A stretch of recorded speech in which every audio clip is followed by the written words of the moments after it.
Welcome to Culture Vultures. I'm Sandy Frye, your host. Our creative producer is Nancy Cole, and this program examines arts and culture around Tampa Bay. And I'm delighted to report that the Florida Dance Festival is returning to Tampa and the University of South Florida for its fourth consecutive season. From June 17th to the 29th, it'll be packed with classes, students, workshops, choreographers, and performers until that time. And it has been attracting not only students from throughout the South, but also the Caribbean. And our guest today knows all the nuts and bolts of the dance environment in Florida. We are privileged to present Bill Doolin, director of the Florida Dance Association, who's been active in just about every aspect of dance. As a performer, he was a member of Dance Concert in Boston. He was with the Malashak Dance in San Diego, California, and down in Florida, he was with Demetrius Klein Dance Company, among others. The category of choreography is his too. He's presented his work at Cambridge's Joy of Movement, India, which is a terrific arts space, and Mulberry Street Theater in New York, and more recently in Miami. And P.S., he got the Miami Dance Choreographic Fellowship in 2007. Then he is a teacher as well. He has taught in Colorado, in Florida, and Massachusetts, and in 2009 was honored with the Outstanding Contribution to the Dance Field in the Miami Dance Festival. And now he's an executive, the director of the Florida Statewide Association of Dance, and it's a service organization. It has been active for over 2 decades, and for most of them, or at least a lot of them, Bill has been in charge. Welcome, and thanks for being here. Oh, no, thank you for having me. I'm looking forward to this. Well, good. I'm looking forward to the Dance Festival because although I didn't mention it, I will say that there are performances that are going to be open to the public, and you'll enjoy them, because one of the wonderful things about the Dance Festival is the chance to see new choreographers, new performers, and get a whole fresh feeling about modern dance. Can I say that the Dance Association is devoted to modern dance? I think we emphasize modern dance, but it's not, we don't try to promote it by itself. Mm-hmm. We feel like there's a lot of other dance there, and we always try to promote other ethnic forms, ballet, jazz, hip hop. I mean, we have faculty teaching all of those things, mm-hmm. But we are heavy on modern dance, and we do. I mean, I'm a modern dancer and choreographer, so that's my. That's what I'd like to bring in and see. Sure. Also, it seems to me, and I'm no expert about that, but the classic performances are usually always the same. Right. And modern dance keeps infusing with new perspective and new methods. Modern dance has several different families. There's the Horton technique, the Cunningham technique, the Graham technique, the Alvin Ailey technique. I mean, there's a lot of different techniques, but they're all coming from ballet. Uh-huh. All of the movement is really based on movement that comes from ballet, which is why I always encourage everybody to take ballet if they want to be a dancer. At what age can they start? I think, well, you can start creative movement when you're 3 or 4 years old, and then go into pre-ballet and ballet classes or modern, mm-hmm. which, depending on what you want to do. Right. I encourage the younger kids especially to take ballet, just because it builds a lot of core strength, mm-hmm. and that's what a lot of dance is based on, is ballet, because that was the really first codified dance technique, was ballet. Core strength. Core strength means center. Right. Getting and that. And one leg up. Yeah, and then you can lifting your legs up. I won't stand up to do that. Right. I can't do that anymore anyway. Yes. Mm-hmm. I mean, getting yourself able to be able, it's preparing the younger classes for younger dancers, are preparing them to be able to get their leg up to here and do 5 pirouettes and go up on point, or to be a modern dancer, to do these penché turns and all of the fun stuff. So you have to have a strong core to do that, and right. that starts with ballet and then goes into other classes. Right, right, right. Now, you told me that one of your early associations with a dance event was at Harvard. Right. The Harvard Summer Dance Center. Yeah. It was around for 20 years. I worked with Dr. Iris Fenger, who was the director the whole time, and I was there for 13 years. I started as a assistant to the manager, and then I became the manager, and then I became the general manager, and I helped Iris run the program and select faculty and performers for that. Does the Dance Association in Florida have the same objectives as any other dance movement? Florida Dance Association, which is now almost 40, it will be 40 years old next year, has two objectives, I think. One is the state service organization, which is to keep the dance organizations within the state informed and to bring them teaching and show them what else is going on within the field. And the other part is the Florida Dance Festival and my Young Dancer Workshops, which is exposing up-and-coming and young dancers to new techniques, new choreography, other ways of moving, and in a way we're here to push them and to help them develop, and also we have and to develop choreographically, to bring in young choreographers and show them that there's other ways of doing things, or to help them develop their craft if we can. Right. It's part of that development of choreography, the experience of seeing new pieces. It is. That's one of the ways we do that, and we also, I have to say, I didn't mention this. I don't know if it's mentioned in any of our press releases, but we're also co-producing with Moving Current Dance Collective here in Tampa. We select 2 choreographers to come in and work as part of the festival. They come in, we give them room and board and classes and space, and they're not. They don't have to produce anything. They don't have to do anything if they don't want to, except go into a space. They could sit there like this. As long as they're working their brains and getting new ideas and getting new information, that's what we want them to do. So we bring in 2 choreographers a year to do that. Right. We had been talking about the NEA's influence on modern dance from 2 or 3 generations ago. Oh, yeah.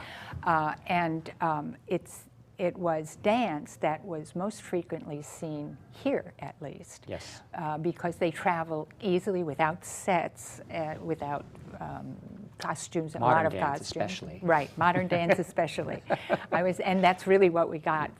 We also had Martha Graham, but even hers is modern dance. Right, but the sets are simple. It is pretty simple, and yet as the performing arts centers have grown up, and I think they were encouraged by all of these wonderful arts that were seen in the provinces then, and I'll include Tampa then.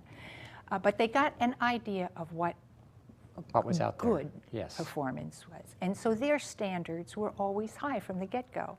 And I think that that's pretty important, because now in the Tampa Bay area we have 3 excellent performing spaces and any number of newer ones that are just jumping up because it's there and the audience are growing and they're there, which is great. Do you think that there is not as much dance shown in the performing spaces, which have to make a living themselves, of course, but you can't live by Broadway on Parade all the time.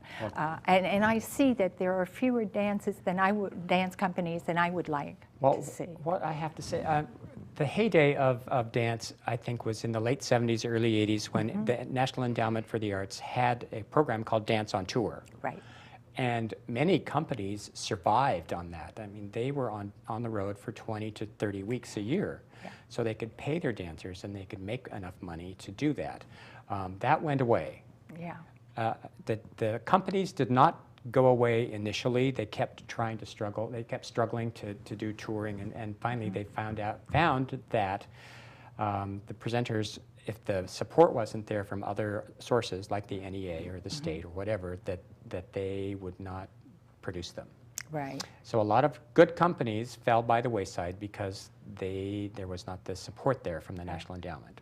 But am I wrong in thinking that even that was happening in states, there were corps of dancers and choreographers growing? There are always going to be choreographers and dancers, and there's always going to be strong ones coming up and up and coming. But what's not there now is the support for touring.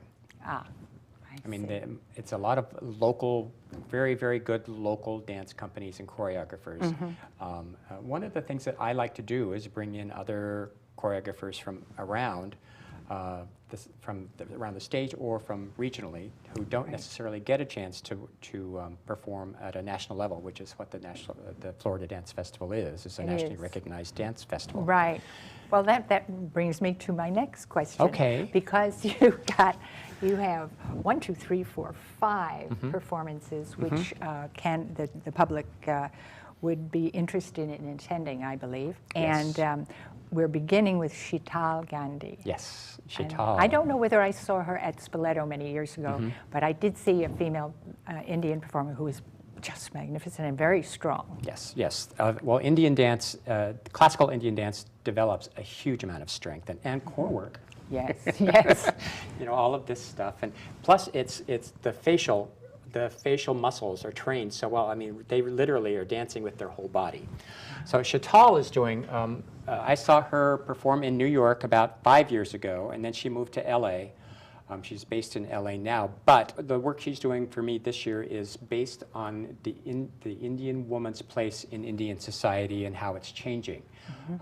There's a lot of sadness, and there's also a lot of very up and humorous and whimsical, you know. And she's a tremendous actress as well as being a beautiful dancer. So she uses music, vocalization, and body music.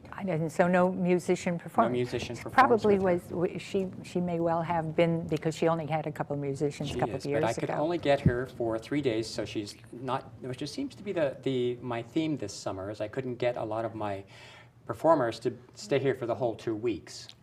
So I'm bringing in performers who are not necessarily teaching through the whole festival. They're doing a master class here and there. And just to mention, Sheetal will be doing a Bollywood masterclass on Tuesday evening at 7:30 at USF. That's great. And on June 19th, she'll be doing and then she'll be performing on Wednesday, June 19th.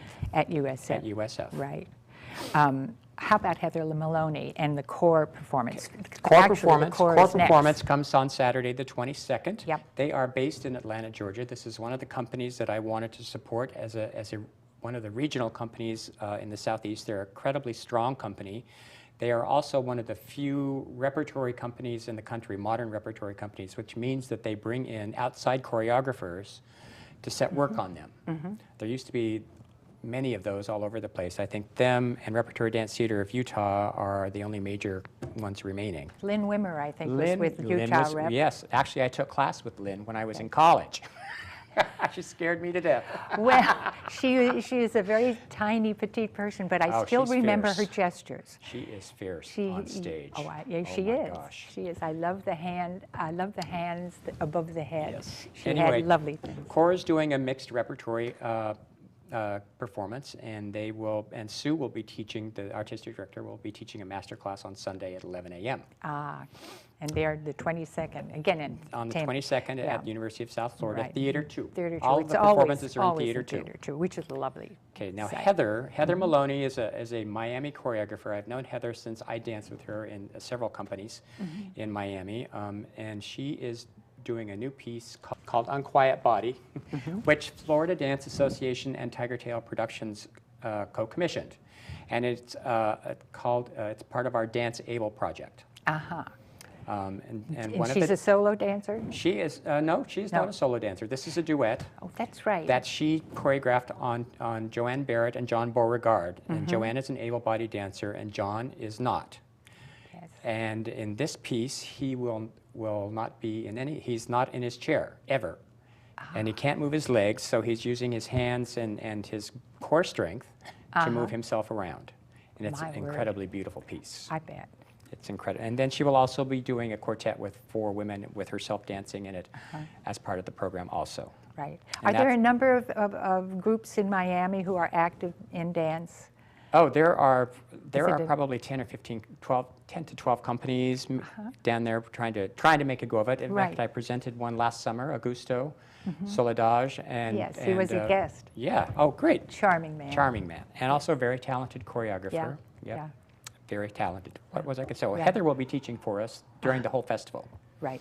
And Does she teach choreography also? no, she does, but she's not going here. for me, she's going to be teaching technique and a repertory class, and she wants to include people with disabilities within that repertory, which will be performed at the end of the festival. Very interesting. Yeah. We once did a program with a group of people who were in one way or another disabled, and they were very good.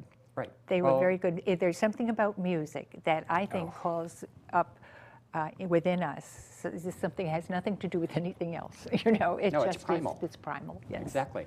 Yeah. And we've been doing Dance Able now since the year 2000 with Tiger Tail Productions, and we've had an incredibly positive run with that, and I think it's great. And we've also been involved a little bit with VSA Arts here in Tampa, Right. But they aren't involved in this particular project, but we have been involved with them before, and they've been very supportive of us. Very good. Now, Sean. Sean Dorsey. Sean is Sean is one of the first openly public transgender artists in the country. His work that we'll be presenting is called The Secret History of Love. And it's based on what gay men did before the revolution. And he went to New York, San Francisco, Los Angeles, a couple of other places, and he interviewed all of these older gay men who were in their 50s, 60s, and 70s and 80s, and got their stories from them. And then that's what this piece is based on, and how they met each other, and what where did they meet each other, and how did their relationships develop within that curtain of secrecy. I think that's a prize winner too. Didn't it win some recognition for the production itself? If not, it's part of the National Dance Project. Ah, maybe that's it. Yeah. Yes, And definitely. the finale. The festival finale. That's one of my favorite things. It's when the students get together and perform the works that they have been working on with their faculty all for the whole 2 weeks. And it's student performers, faculty work, and it's a lot of fun. Straight boys, girls, and in between, or on their way soon. There is a place like this, but you're gonna have to search it out a little, and it isn't gonna be easy. It's like a well-guarded family secret. Well, it sounds terrific. Do students stay on campus? We have a nice mix of students. I mean, we get a lot of local dancers. We also get about 20 to 30 out-of-towners who stay, if they can't find their friends to stay with. We've made arrangements with USF to stay in the dorms and eat in the cafeteria. So there are some people who stay on campus all the time. That's interesting. I imagine that the campus is a lot more active during the summer than previously. I think so. I think people are discovering it. That's true. Well, it isn't the same campus that existed a couple of decades That's ago. right. And plus, if there's a convention or something going on, sometimes it's cheaper to stay at the university campus if the housing is available. That's right. That's right. Insofar as major projects, this is major. During the rest of the year, when you say you're a service organization, what does that entail? That entails, well, we have a lot of different things that we do. We do town meetings where we go to different cities, Jacksonville, Gainesville, Orlando, Pensacola, all over. We have meetings with the local area choreographers and companies to see what their needs are, what's going on. And how are they doing? So we find that out. And then what we also do, usually in conjunction with one of those, is do a master class where we bring in somebody like, I have a friend, Kim Conoco, who teaches them about the business of dance. And we do that all over. When you say business of dance, what do you mean? Well, I mean that dancers are artists who don't know about business. So she tells them about everything they need to do, especially some of these young choreographers who want their own dance companies. They have not a clue. about how to go about doing that. And she has been doing this for years, and she tells them that you have to set this up, you have to do your 501c3, you have to get a board together, da da da da da. Right. So, and that's incredibly helpful to a lot of people. So I'm I sure. do that in different areas of the state too. It sounds like there's a lot of activity here in Florida. Well, there is. There are a lot of small companies around. Right. It's amazing to me, and there are a tremendous amount of studios. Right, and there are arts schools, And- more and than there in are any more other magnet states I know school- about. Yes, there are more magnet schools, arts magnet schools in the state of Florida than any other in the country. Is that right? I More didn't than know New York that. and California. How interesting. Well, isn't it called the New World? New World School of the Arts. Yeah. I worked there for many years. What is that like? Is it really like the New It's- York? Well, the dance program director was who just retired was from Juilliard, so it's based totally on Juilliard's conservatory atmosphere, and that's what they get. Uh-huh. And yes, I mean, to me, having lived in New York, no, it doesn't feel like New York, but it's producing some beautiful dancers. It is. It is. In fact, a lot of the young, And theater and theater actors and art. It's playwrights? a conservatory. It's just the arts. So, and they get a lot of awards every year. You know, from different aspects, and they get into the most prestige. Like the high school kids who go there. It's a combined college and high school. Is it? It is. Interesting. It's a combined. They start the first 2 years. They go to Miami-Dade, and the second 2 years they're at University of Florida. They back into the University of Florida without having to get Very accepted. It's very interesting. You bet. Huh. Well, aside from Florida, which is very nice, we had been talking about, and something that had occurred to me not long ago when I was thinking about this festival, which is, I love it. I loved it years ago, and good. I really like it now. And that has the movement of the acceptance of young women as athletes, which began in the schools only after the Right. it was mandated. Right. Has it made any kind of adverse impact? I don't think so. I think that people, young ladies, use dance as if they are going to be athletes, they use dance as a basis for that too. I mean, it's sometimes it's a whole different set of muscles that they're using, but it hasn't really affected the studios or the schools. I think the attendance has stayed the same, or if not grown. I feel like that Title IX did a lot to bring attention to women. Especially in the university system, the college university system, and I think that has also helped the dance programs because it's brought more attention to them as women's. And you said, I think you mentioned that there are more males. There are more men dancing, and I have to attribute some of that to Dancing with the Stars, and So You Think You Can Dance.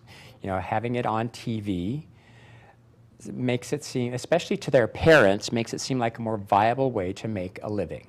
And you can make a living now as a dancer. You can be commercial, you can be on tour with various musical artists, or you can do the cruise lines.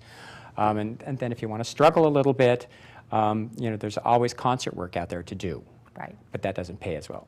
Right. Unless you're lucky and you get into Ailey or Graham Company or something else, some bigger modern Some bigger company. touring Right. group. Right. Yeah. Well, that's all fascinating because I think this is one of the most vital and portable art forms. Right. And It should be. it should be. It's also the most expensive to produce.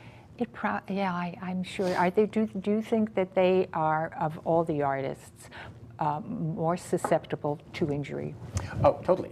I mean, they're constantly doing weird things with their bodies. Right. And if they get a little cold, or if the temperature goes down in the room or something, that's also a way to get injured. Yeah. Yeah. It is. Yeah. It I is. mean, I've heard musicians who say, "You may not believe this, but my arms and shoulders when I play either the cello Well, or whatever." especially if they're doing, it's like the same thing over and over again, Right. repetitive movement syndrome, and there's lots of different things that physically you can hurt yourself as a dancer. But dancers live with that all the time, knowing what they're getting into. So Yes.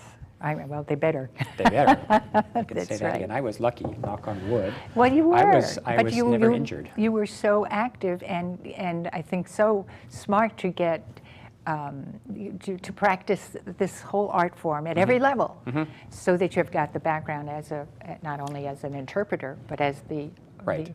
I like, well, one of the the things artist. I enjoy doing is programming, and I like putting together a really diverse diverse program for Right. people to come and see. How many festivals do you think you've done? Oh my gosh.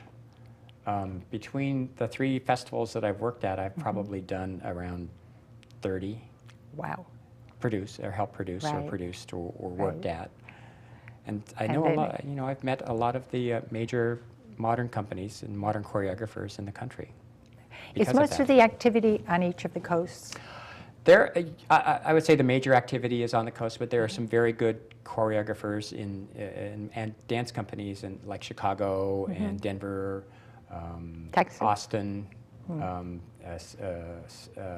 Colorado, you said. yeah, Yes, yeah. and you know, there's Texas. Right. There's several nice companies in Right. Texas area, so they're all over. Uh-huh. I mean, but you know, I think the major, because of just the way that the states we are up here, the coasts are where a lot to happens. Yes, that's Yes. true. That's true. Well, we're looking forward to the Oh, great. festival.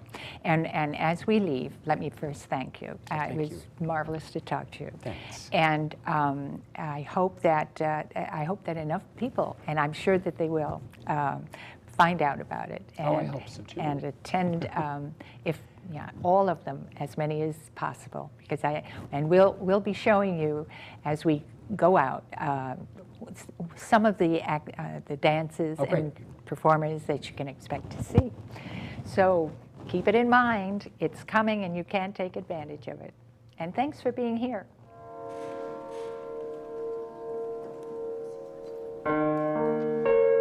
I'm looking for a connection, a real connection.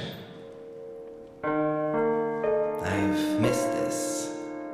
I missed you, and I'm hoping that you see this.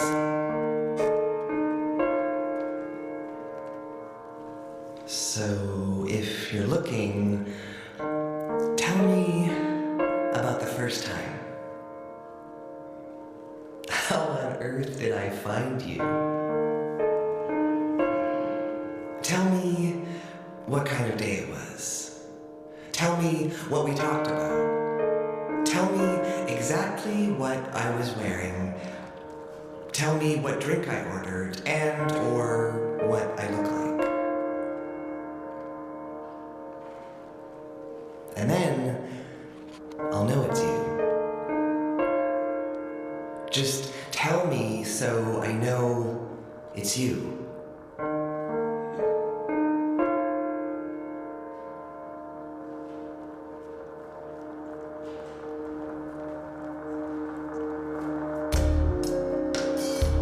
We know destiny to be a predetermined course of events, a sequence of events that lead directly to some fated outcome.